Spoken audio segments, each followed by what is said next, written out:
I'm Putty, bada bing, bada boom. I'm Len Sally. Dirty Canadian. Welcome to Dark Souls 2. Sally, have you played this game? I played Dark Souls 2 a lot. Yes, it's a good game. I like it. Alright. Yep. As we read in the thread, I'm just going to be doing a normal Let's Play. Nice in there. A lot of people don't like Dark Souls 2. I think it's great. Not as good as the first game. They're all haters. Yeah. Well, we'll start a new game. And see the first cutscene, which is open to interpretation. Excellent. A lot of people have different views on it. So, I'll just leave that to the viewer.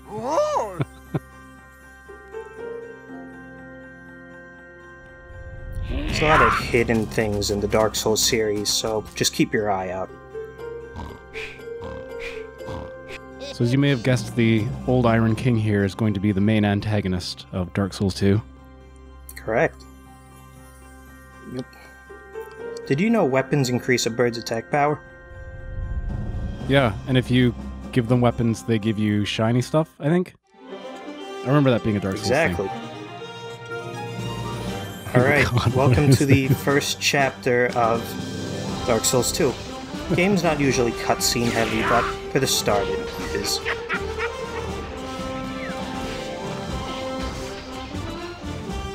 Oh, goodness.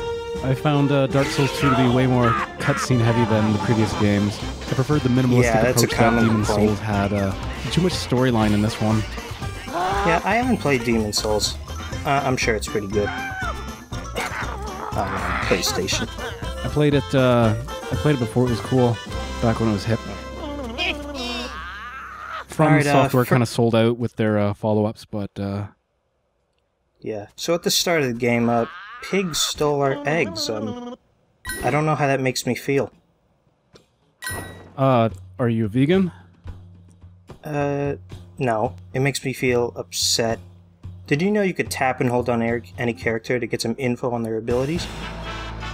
I didn't know that, actually. Loading screens have a lot of dialogue and stuff in the item descriptions and stuff. That's where you get most of the lore, so keep an eye out for that. Yeah. I appreciate that most of the lore was kept in item descriptions. Yeah, it's pretty much one of the staples of Dark Souls series. Glad they kept it in too. So this is the Forest of Fallen Giants right now. One of the first levels in the area. Yeah, we just beat a common undead right now. We're gonna spin the loot wheel for some soul items. The shell is personally my favorite soul item. Gives 500 souls. I'm not a fan of using friendship essence to re-roll stuff. I'd rather use it to imbue my weapons with the powers of friendship. Right. They're very underestimated in this game. Yeah. So, yeah, did you know at least one bird must survive to win a battle? I did know that. So, that's a staple gameplay mechanic that came over from Demon Souls, actually. Yeah. You find a lot of new things when you replay the game. Here I'm just using Chosen Undead's second ability. It reduces damage. Survival in these games is top priority. Notice you have the Elite Knight set on right here. People will say, like, oh, you scrub, that's what everyone's using. But, like, it's an all-around good armor set, don't you think? It's pretty good. I'd prefer to start the game out as a deprived, and then just pump all my weapon or stats into strength so I can carry big sticks. And then run around naked, but, I mean, each to his own. I'm not gonna fault you for using the Elite Knight set. Yeah. My personal favorite loadout is the dual long swords. No, the great swords. Did you know I'm the only one who could dislike on Facebook?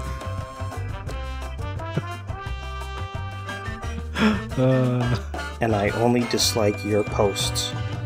I know. That's what you get for being an ironic shitlord. Making that stupid blast zone. Hey man. Bring back the blast zone. I agree. Alright, here's a new unlocked character. The Daily Golden Pig. We could go to him and fight him for some money. I'm not doing that because that's how the scrubs do it. There are other ways to earn these things. And you want to, if you hit the Daily Golden Pig, then he'll, and you aggro him, it's a real pain in the butt to find the NPC that you can pay to de-aggro or get rid of your sin. Yeah, it's complicated. It's pretty much hidden. Like, you'd have to read a strategy guide to find it. Yeah, a lot of people just go ahead and kill the golden pig and then get upset that they can't go back and talk to him now. Yeah. You kind of have to pay, like, some friendship essence. It's kind of counterintuitive. Alright, here we're fighting a big brute pig, which is a mini-boss in the Forest of Fallen Giants. Yeah, known as the Taurus Demon in game lore. Yeah. They reused a lot of assets in Dark Souls 2. I was personally not a fan of that. We'll see more bosses, monsters, and stuff that were just copy-pasted. But they work it into the lore. I liked it. One of the bosses, it's pretty much the same thing, but people still have a lot to say about it. Are you talking about the Lost Izalith boss fight part 2? Yeah. I thought that was a good choice to bring that back. I mean, a lot of people didn't like it in Dark Souls 1, so bring it back, make it bigger, better, a little more difficult. Yeah, now you're talking. Like, I forget who the person who made Dark Souls is, some Japanese asshole, but like Hideo Kojima. Yeah. He wasn't the director of this game, much like he wasn't involved in Metal Gear Rising and such. No. But like, both of these turned out to be great games, don't you think? Yeah.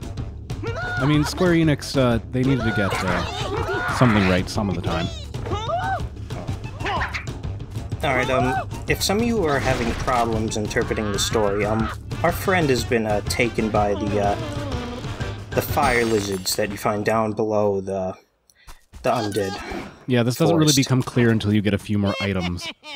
Yeah, most people don't know you could actually go there, but you can get there either by a key you can unlock later, or you could do a jump attack. There's a pretty cool gif of it I saw in the Steam community. Yeah, jump attack does double damage, so use that height to your advantage. It does more damage if you make a fat character. Yeah. I think that was a nice touch. Alright, some of these enemies, they're just a bit repetitive here. But, they do have a chance to drop different items. Like, right now I'm looking for logs, which are a pretty good crafting item. Something I could use to craft a fan-favorite weapon of the Dark Souls series, the Zweihander. Yeah, you know what build I'm going for. Oh yeah. Note that the Taurus Demon here is using a weapon that's been in every Souls game, the Demon's Great Hammer. Yeah, that was my personal favorite in Dark Souls 1. Yeah. It had the highest damage of any weapon physically. Yeah. And it had really low requirements, which was great. Yeah. I believe you needed 5 dexterity. Kind of like some people call it a crutch. I call it just an easily accessible weapon. Gameplay aid. Something with a moderately low skill requirement, but a high skill ceiling. Alright, now we're off to fight the lizards down below. Rage Chili is it's a pyromancy. This is a type of magic that wasn't in Demon Souls or Dark Souls. This is the type of magic that's completely new for Dark Souls 2.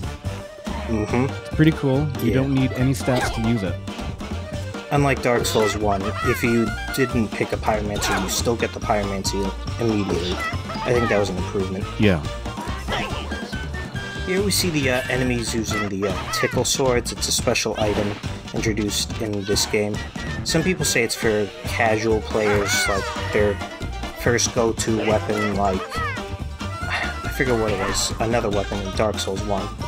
But like I said, it has low requirements, but you could get a high skill ceiling with it. Yeah. It empties a Rage Chili by 5%, and that's 5% your opponent can't use. It's also got one of the funnest skill sets in the entire game. I mean, it's just fun to use.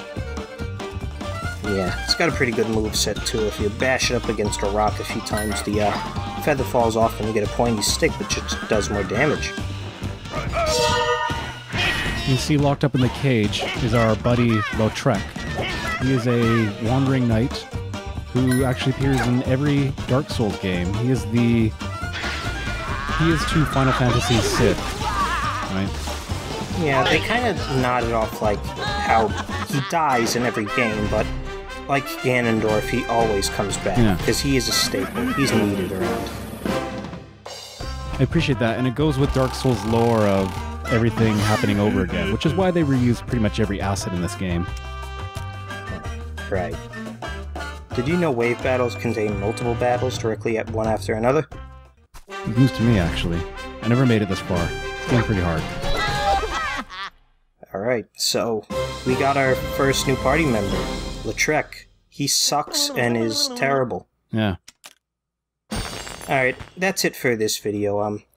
We'll see you later when we tackle Prince Porky in the next video. See you. See you later, I guess. Don't probate me, G up.